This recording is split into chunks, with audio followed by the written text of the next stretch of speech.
Assalamualaikum warahmatullahi wabarakatuh. Perkenalkan, nama saya Ismail Salihi, NPM 22280 dari Universitas 17 Agustus 1945 Samarinda,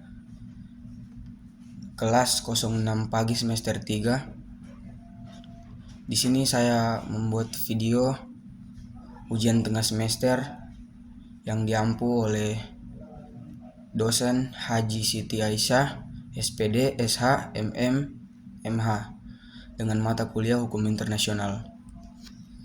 Jadi, hukum perniagaan internasional merupakan bidang hukum yang berkembang cepat. Hubungan-hubungan yang dapat sifatnya lintas batas dapat mencangkup banyak jenisnya dan bentuknya yang sederhana sampai ke bentuk perdagangan yang kompleks. Ada berbagai motif atau alasan mengapa negara atau subjek hukum perdagangan melakukan transaksi dengan internasional. Fakta yang sekarang terjadi adalah perdagangan internasional sudah menjadi tulang punggung bagi negara untuk menjadi makmur, sejahtera, dan kuat. Besar dan jayanya negara-negara di dunia tidak terlepas dari keberhasilan dan aktivitas negara-negara tersebut di dalam perdagangan internasional. Berdagang ini merupakan satu kebebasan fundamental. Dengan kebebasan ini, siapa saja harus memiliki kebebasan untuk berdagang. Kebebasan ini tidak boleh dibatasi oleh adanya perbedaan agama, suku, kepercayaan, politik, sistem, dan hukum lainnya. Piagam hak-hak dan kewajiban negara juga mengakui bahwa setiap negara memiliki hak untuk melakukan perdagangan internasional. Terdapat beberapa definisi yang satu sama lainnya berbeda. Definisi-definisi disebut antara lain, menurut Smirnov, beliau mendefinisikan hukum perdagangan internasional sebagai the body of rules governing commercial relationship of a private law natural involving different nations. Dari definisi tersebut dapat tampak unsur-unsur berikut. 1. Hukum perdagangan internasional adalah sekumpulan aturan yang mengatur hubungan-hubungan komersial yang sifatnya hukum perdata. Dan yang kedua, aturan-aturan hukum tersebut mengatur transaksi-transaksi yang berbeda. Ini tidak termasuk atau terlepas dari hubungan-hubungan komersial internasional dengan ciri hukum politik seperti aturan-aturan GATT atau aturan yang mengatur blok-blok perdagangan regional atau aturan-aturan yang mengatur komoditi tersebut. Dengan adanya keterkaitan erat antara perdagangan internasional dan keuangan, Rafiqul Islam mendefinisikan hukum perdagangan dengan keuangan sebagai suatu kumpulan aturan atau prinsip, norma, dan praktik yang menciptakan suatu peraturan untuk transaksi-transaksi perdagangan tradisional dan sistem pembayarannya yang memiliki dampak terhadap perilaku komersial lembaga-lembaga perdagangan. Cakupan hukum perdagangan internasional ini cukup luas, seringkali tampak tumpang tindih dan hampir sama substansinya dengan hukum ekonomi internasional, hukum transaksi bisnis internasional, hukum komersial internasional, dan lain-lain. Untuk itu pendekatan yang dapat ditempuh untuk membawa dan membedakan adalah melihat subjek hukum yang tunduk kepada bidang-bidang hukum tersebut, walaupun ini tidak begitu valid. Seperti telah diuraikan sebelumnya bahwa hukum perdagangan internasional telah ada sejak zaman dahulu. Tercatat, perkembangan hukum perdagangan internasional dapat dikelompokkan dalam 3 tahap, yakni sebagai berikut. Yang pertama, hukum perdagangan internasional dalam masa awal pertumbuhan. Awalnya lahir dari praktik para pedagang. Hukum seperti ini lazim disebut sebagai lex mercatoria atau law of merchant.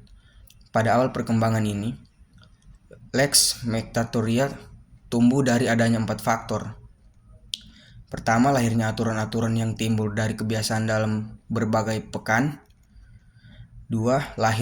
Lahirnya kebiasaan-kebiasaan dalam hukum laut. 3. Lahirnya kebiasaan-kebiasaan yang timbul dan praktik penyelesaian sengketa di bidang perdagangan. Yang keempat, berperannya notaris dalam memberikan pelayanan jasa-jasa hukum. 2.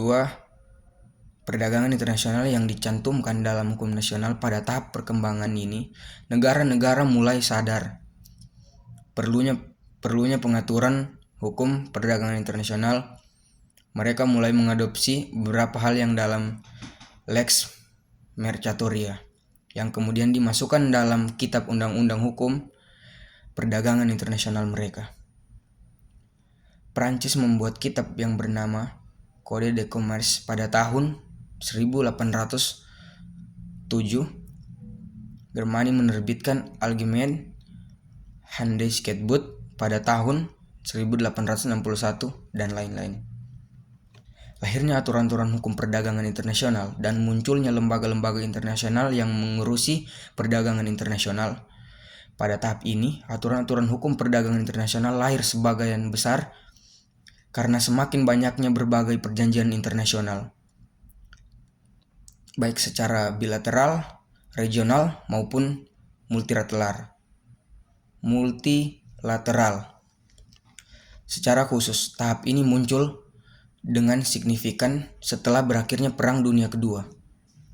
Salah satu perjanjian multilateral yang ditandatangani pada masa ini adalah disepakati oleh GATT tahun 1947. Pada putaran perundingan tahun 1986 sampai dengan 1994, negara-negara anggota GATT telah sepakat untuk membentuk suatu badan atau lembaga baru, yaitu WTO atau disebut World Trade Organization.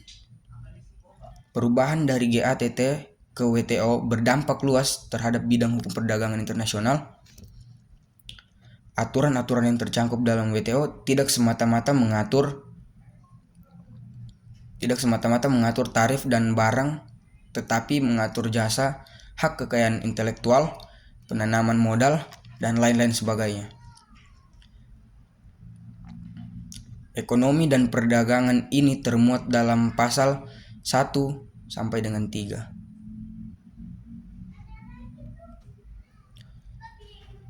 Aturan unifaksi dan harmonisasi memiliki persamaan dan perbedaan kedua-keduanya. Sama-sama berarti upaya atau proses menyeragamkan substansi pengaturan sistem-sistem hukum yang ada.